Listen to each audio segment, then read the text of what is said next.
They are some of the most popular and flashy TV evangelists in the country. These men appear to have made a lot of money, and they travel, well, like kings. For years, Kenneth Copeland confidently declared that he expected to live to 120.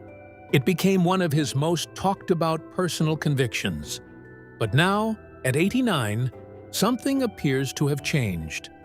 The confidence that once defined his message has given way to a far more reflective tone. After decades of influence, success, and controversy, many believe he's finally ready to speak more openly than ever before. Stay with us, because what comes next may surprise you. The pastor who named his own death. In late 2024, Kenneth Copeland stood before his congregation at Eagle Mountain International Church in Newark, Texas, and made a claim that even by his standards felt extraordinary. He told his audience that God had spoken to him directly and revealed the future in a series of rhyming prophecies. 2025 would be the year the nation comes alive. 2026 would be the big fix. And then he said the part nobody could look away from. He announced that he had entered into a covenant with God and that he would die on December 6, 2056, his 120th birthday. He did not present this as a hope or a prayer, but as settled divine truth straight from the mouth of God, according to Kenneth Copeland. Think about what that means for a second. An 89-year-old man standing in a church built on donations from people who believe every word he says, just told them God personally guaranteed him another 30 years of life. And nobody in that room pushed back. Because in the world Kenneth Copeland has built, questioning him is the same as questioning God. That kind of psychological grip over people is something most of us cannot even fathom. And yet millions of followers accept it without flinching. But prophets who put their predictions on the record leave a trail. Justin Peters, a minister who has spent years analyzing the Word of Faith movement, published a detailed breakdown of Copeland's prophecy track record in January 2025. Copeland prophesied that Trump would win the 2020 presidential election. That did not happen. He predicted massive Republican red waves in the midterms. Those never materialized. And in April of 2020, he declared COVID-19 destroyed forever. More than 1 million Americans died from the disease after that declaration. Peters wrote that Copeland's prophecies consistently fail, yet his audience keeps growing because accuracy seems secondary to the thrill of hearing what people believe is a word from God. The man who claims God speaks directly to him has never gotten a single public prophecy right. But the prophecy that matters most is not about elections or pandemics. It is about money, specifically where hundreds of millions of dollars in tax-exempt donations actually ended up. And the empire those donations built has no parallel in the history of American religion. The preacher with his own airport. Most pastors build churches, but Kenneth Copeland built a compound. His ministry headquarters sits on roughly 1,500 acres of a former United States Marine Corps air station in Newark, Texas. The military left behind an airstrip, and Copeland turned it into Kenneth Copeland Airport, a fully operational private runway with hangars, maintenance facilities, and fueling stations. The campus includes a television production facility, a warehouse and distribution center, offices on 5 continents, and the family residence. That is not a church. That is a small city with a cross on the door. The private jet fleet draws the most scrutiny, and for good reason. Copeland's ministry operates a Gulfstream 5 valued at roughly $36 million, a Cessna Citation X worth approximately $20 million, and a Cessna Citation Bravo valued between $2 and $5 million. The Gulfstream was reportedly acquired from filmmaker Tyler Perry, though the price was never disclosed. And after buying that jet, Copeland went on air and asked his followers to donate an additional $17 to $20 million to upgrade the runway and hangar. Let that settle for a moment. He bought the jet, then asked his congregation to pay for the garage. The family home is an 18,000-square-foot lakefront mansion on 24 acres near Fort Worth, with 6 bedrooms, 6 bathrooms, spiral staircases, crystal chandeliers, and doors imported from a European castle. It is valued at roughly $7 million and classified as a parsonage, meaning it is exempt from property taxes, costing local taxpayers more than $150,000 a year in lost revenue. When someone once suggested the house was too grand, Copeland responded at a 2015 convention that he heard from heaven and did not care what anybody else thought. Then there are the details that rarely make the headlines. Reports describe a collection of approximately 36 Breitling luxury watches, some diamond-encrusted, and a Bentley with a Breitling clock in the dashboard. In 2009, he applied to the IRS to have a $3.6 million jet declared tax-exempt. The IRS denied the request. A preacher tried to get a tax break on a private jet, and even the IRS said no. The jets, the airport, the castle doors, all of it purchased with tax-exempt donations from people who believed they were funding the gospel. And when a United States senator finally decided to find out where that money was going, what his investigators uncovered was not just extravagance, but a system designed to make sure nobody would ever be allowed to look inside. The investigation they tried to bury. On November 5, 2007, Senator Chuck Grassley of Iowa announced an investigation into 6 major televangelist ministries, including Kenneth Copeland.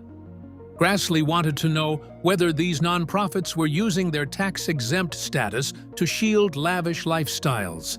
Each ministry was asked to submit financial documents by a December deadline.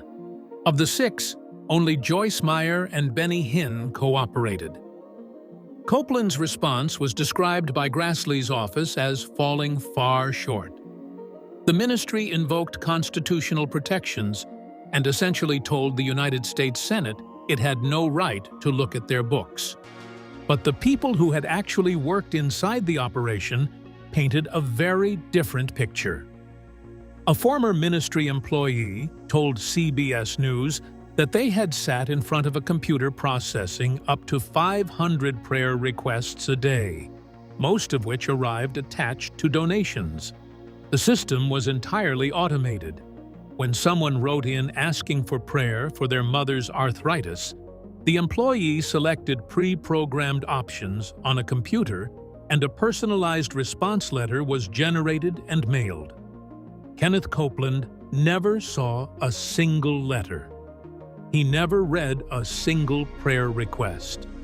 The entire prayer operation was a machine, and the people sending their money believed a man of God was personally interceding on their behalf. Michael Hoover, a former employee who worked at the ministry for 5 years before quitting in 2005, told CBS News he witnessed ministry staff doing work for private for-profit businesses tied to the Copeland family. Senate investigators confirmed connections to companies spanning cattle, horses, aviation, real estate, and gas and oil wells. Flight records obtained by WFAA showed the ministry jet used for trips to Hawaii, an exotic game ranch in South Texas, a ski resort in Colorado, and Gloria Copeland's shopping trips to Naples, Florida. The Senate report contained one passage that should disturb anyone who reads it. Former employees said the ministry used intimidation to keep people quiet. One former employee stated that the Copelands employ guerrilla tactics, and that staff were flat-out told if they talked, God would blight their finances, strike their families down, and afflict them with everything evil. They were told they had stepped out from under God's umbrella of protection by touching his anointed prophet. The investigation ran 4 years and ended in January 2011 with 0 penalties. Grassley's staff admitted they never issued subpoenas because witnesses feared retaliation. The Senate closed its investigation without consequences, and Copeland walked away untouched. But the ministry's own teachings were about to put real lives in danger, not through money, but through a decision about medicine that would trigger a public health crisis inside his own church. The outbreak. Nobody prayed away. In August of 2013, a man who had recently traveled overseas walked into Eagle Mountain International Church carrying the measles virus. Within days, 21 people were confirmed infected, including a 4-month-old baby who was too young to have received the vaccine. Of the 21, 16 were completely unvaccinated. All school-age children who contracted the disease were homeschooled. This was the highest measles cluster in the United States that year, and it was centered on a single church, pastored by Kenneth Copeland's eldest daughter, Terry Copeland Pearsons. And the culture inside that church made clear why it happened. Amy Arden, a former church member, told the Associated Press that getting a vaccine would have been viewed as an act of fear, that you doubted God would keep you safe. She said they simply did not do it. In a 2010 webcast, 3 full years before the outbreak, Copeland himself called the immunization process downright criminal. Gloria Copeland told viewers in a separate broadcast that Christians did not need flu shots because Jesus himself gave them the flu shot. When a church spends years telling people that medicine is doubt and faith is protection, a disease outbreak is not a surprise. It is an inevitability. After 21 infections and a baby in danger, the church scrambled. They organized free vaccination clinics, and roughly 220 people received shots. The ministry spokesman told the press they had never taken an anti-vaccine position. But during the crisis, Terry told her congregation she would tell them what the facts were. And the facts were the facts. But then they knew the truth, and it always overcomes facts. That single sentence captures the entire philosophy of this ministry. Facts are secondary. Faith, as defined by the Copelands, overrides everything, even when a baby is sick with a preventable disease. But the measles crisis was only a rehearsal, because when a global pandemic killed millions 7 years later, Kenneth Copeland responded by blowing at a camera and declaring the virus destroyed forever. The Wind of God and the $300 million ask. In March of 2020, as COVID-19 shut down the planet, Kenneth Copeland told his followers he would never get the virus because he walked by faith. He compared it to the flu and suggested anyone at his services with a fever could be healed right there. Then, in early April, he delivered the moment that would define him for an entire generation. Standing in his empty church, he blew at the camera and declared the virus destroyed forever. He led a chant calling on wind and heat to burn the disease in the name of Jesus. The clip exploded across every platform on earth, remixed into trap songs, parodied on late-night television. And if you watch the footage closely, there is a brief moment where Copeland appears to actually laugh at himself, as though even he cannot fully believe the performance he is delivering. But the detail that gets buried under all the memes is the most important one. During that same service, he told his congregation that God instructed him to raise $300 million in income that year and that the virus would not be allowed to stop that target. Millions of his followers were losing their jobs, facing evictions, struggling to feed their families during the worst economic crisis in a generation. And Kenneth Copeland was standing in front of a camera asking them to give more. He had also previously told viewers they could be healed by touching the screens of their televisions during his sermons, a suggestion that may have discouraged people from seeking actual medical treatment during a pandemic that killed more than 1 million Americans. When a preacher tells his audience that touching a television screen is medicine and that giving money during a crisis is faith, it stops being theology and starts being exploitation. The Wind of God sermon made Copeland the most mocked preacher in America, but it did not slow his empire for a single day. Behind the viral clips and the jokes, a far quieter and more calculated operation was running, one built on bloodline, political power, and a family dynasty where more than 20 relatives held paid positions inside the ministry. Blood, power, and the Oval Office. Kenneth Copeland. Ministries is not a church in any traditional sense. It is a family-controlled corporation wearing a religious tax exemption. According to Ministry Watch, more than 20 Copeland family members have been employed by the ministry. George Pearsons, the son-in-law, is CEO and co-pastor. Daughter Terry is CEO of the Bible College and Chief Visionary Officer. Daughter Kelly runs Covenant Partner Services. Son John served as CEO for years. Granddaughter Courtney hosts the podcast. The ministry sells books, CDs, DVDs, branded apparel, and runs its own Bible college on the compound. Every revenue stream feeds back into the same family. The political connections run just as deep.